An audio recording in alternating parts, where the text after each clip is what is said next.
안녕하세요.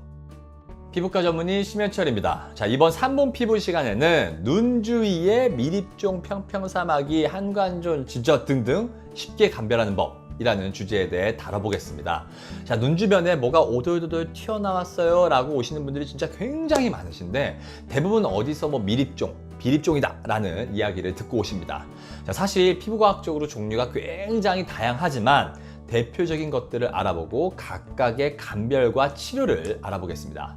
자, 첫 번째는 비립종, 미립종입니다. 자, 비립종의 경우에는 표피에 작게 생기는 낭종으로 주로 1mm 내외의 작은 흰색이나 노란색 공 모양의 주머니로 안에는 각질이 차 있는 형태를 띱니다. 자, 피부의 얕은 층에 위치하기 때문에 제거가 비교적 간단합니다. 눈꺼풀과 눈 주위를 포함한 얼굴 부위에 잘 생기고 구멍을 뚫고 안에 있는 내용물을 빼내거나 레이저로 안에 있는 것까지 같이 태워버리는 방법이 있습니다.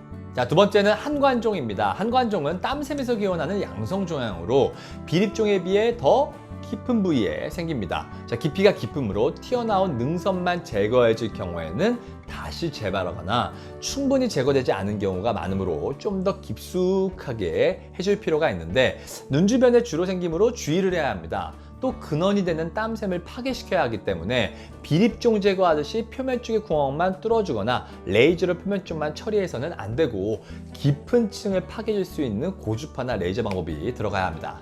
세 번째는 면포입니다. 모낭 부위의 개구부 부분이 피지의 덩이로 막혀서 생기는 것으로 비립종 한관종과 구분이 어려운 경우가 있습니다. 자, 모낭 부위에 생기고 구멍을 작게 내서 짜주는 것만으로 사라질 수 있지만 피지샘들이 살아있는 경우에는 시간이 지나면서 다시 차게 됩니다. 자, 치료는 압출로 끝나는 경우도 있고 근본적 치료를 위해서 피지샘 파괴술을 시행하기도 합니다.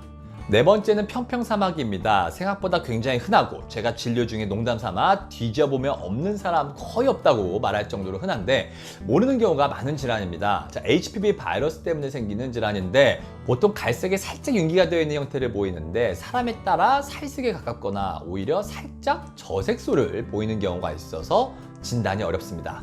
쥐젖인 줄 알고 오시는 분들이 있는데 상당수가 평평사마귀인 경우가 많습니다.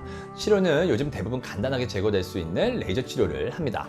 평평사마귀는 발견되는 즉시 제거하는 것이 나중에 수백 개를 제거해야 하는 상황을 막을 수 있습니다.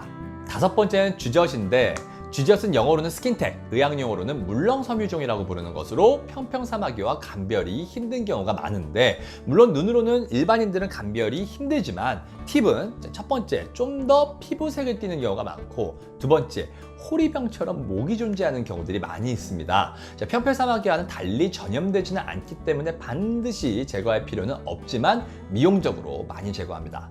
자, 여섯 번째는 피지샘 증식증인데 피지샘에서 기원하는 질환으로 얼굴에 노란색에서 살색빛으로 크기가 다양하고 피부가 지성인 사람에게서 잘 관찰됩니다.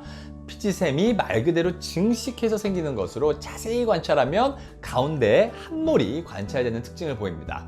자, 일반적으로 레이저 치료를 하게 되면 깊게 치료를 해야 하는데 단순히 레이저 치료만 해서는 안쪽에 있는 피지샘까지 충분히 제거되지가 않아서 다시 재발되는 것처럼 증식을 할 수 있기 때문에 피지샘 크기를 줄이는 전처치를 한다거나 피지샘 파괴술을 시행해야지 근본적인 치료가 되는 경우가 많습니다. 이제까지 연세더세 피부과 원장 심현철이었습니다. 감사합니다.